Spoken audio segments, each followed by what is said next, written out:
everybody. Welcome to Mariana's Town Hall. Today I have a very special guest, Denny Antoinette Mazingo.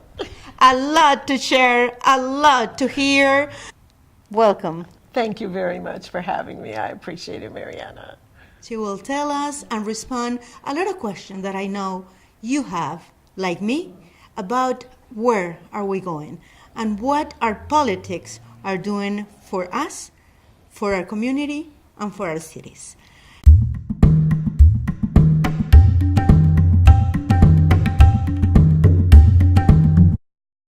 I am an attorney. I am the Commissioner for Women for the 3rd District here in Riverside County. And I am your candidate for Assembly District 42 2020. I am running for Assembly District 42 because there's a need. We have injured, sick, mentally, emotionally, and physically vets living on the street.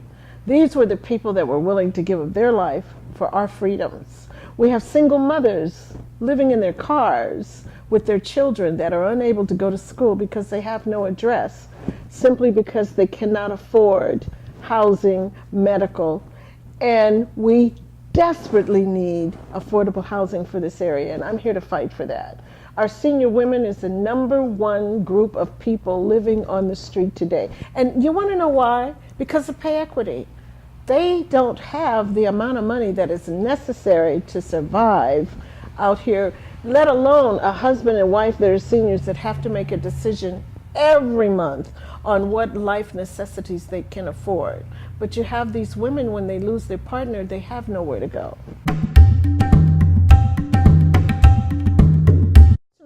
We have children that have been put out of the foster care system at the age of 18 that are living on the street. They have nowhere to go. They have no work skills. Most of them haven't even graduated. This is un-America and un-California.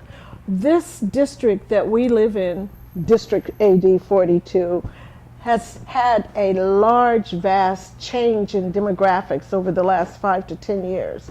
And the city and the politicians have not grown and changed with it. That is the reason I am running for Assembly District 42, to be the voice of the people that cannot speak for themselves. We have our DACA children. One of them is, as a matter of fact, is on my campaign. These children did not come here and break a law. They came with their parents, but they're being treated like they're animals. Where are we going to send them back to? They have no other life but the life they know here. That is why I'm running for Assembly District 42. And then you have our educational system. We used to be #1. We are now 44 out of the United States. And our California is #5 in the world economically. But we carry 20% of the poverty within our states. This is unacceptable, and there has to be a change.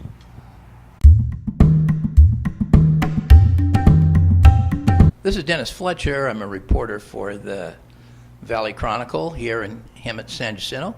And one of the issues that we've been watching for a while now is the homeless situation, which seems to be gradually growing worse and worse in Hemet and San Jacinto, and the lack of any real meaningful response by the cities or the county. And we're wondering what you feel might be some remedies that would be appropriate to turn this situation around. Dennis, I am so glad you asked that question. You know, homelessness is my #1 issue. There has not been enough done, and it almost seems like it's been ignored. We have housing prices and rental that is out of this world. That's the reason I was in support of rent control. We have people living on the street that have been paying rent, but their homeowners have not been paying it, and they have been evicted. We have children, we have vets on the street, and we have the property, we have the land that we could build affordable housing. But we have to go through city council and get redistricting done. and it has not been applicable. We have been to the City Council on several occasions asking for the consideration of redistricting so that we can take some of these buildings that are just sitting and just deteriorating from nobody caring for them. Redistrict that area, put those buildings to use, rebuild, restructure them, and let's get some of these people off the street. When you get the homeless off the street, you have a contributing citizen within the community. And that's what I'd like to do.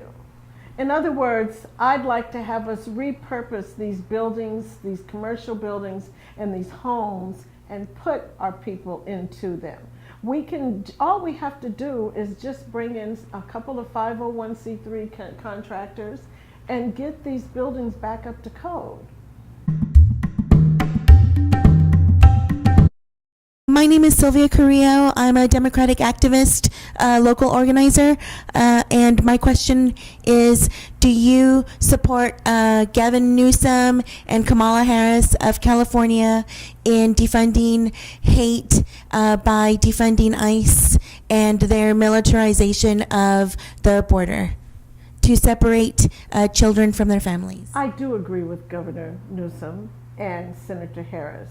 We need to demilitarize ISIS. The money that is being diverted from our programs here within our community for affordable housing, affordable education, is needed. We need more.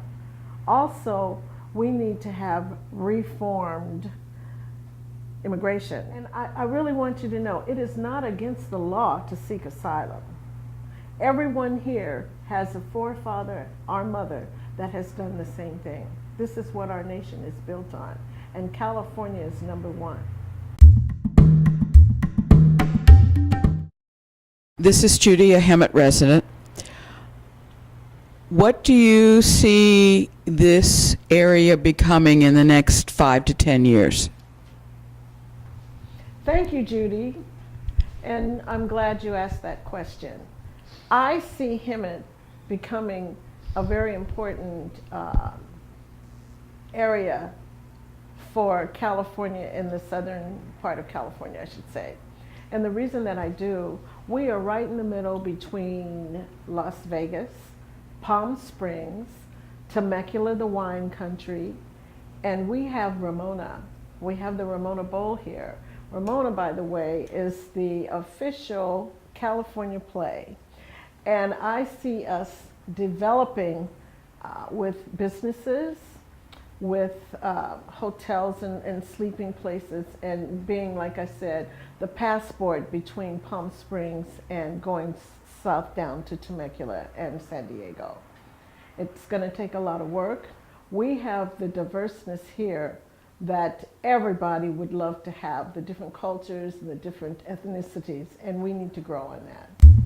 Hi, this is Dennis Fletcher from the Valley Chronicle. We're here at Mariana's Town Hall here in Hemet, and I've been asking questions about the homeless situation and disaster recovery, which the newspaper is interested. And another town hall member is right here. I'm going to allow her to introduce herself. I'm Judy from Hemet. Hi, I'm Denny Antoinette, the candidate. Yes. Hi, my name is Sylvia Carrillo, and I'm a local activist. We're talking about Black History Month. Dennis, can you tell us a little bit about that? I'm so glad you brought that up. Black History Month, I think, is extremely important for everybody within our communities. Number one, we have shoulders that we stand on now of members of the African American race and the Latino race and the Asian race that have built this country. And I think it's extremely important that we share that. The closer that we understand different ethnicities, the closer we will bring our communities together. And here's something I would like to invite everyone to: the 15th annual Black History Month essay contest, which will be held at Mount San Jacinto Library on February 27, 2019. These children have done a lot of research and they have competed, and the winners will be celebrated. Please come out and join us.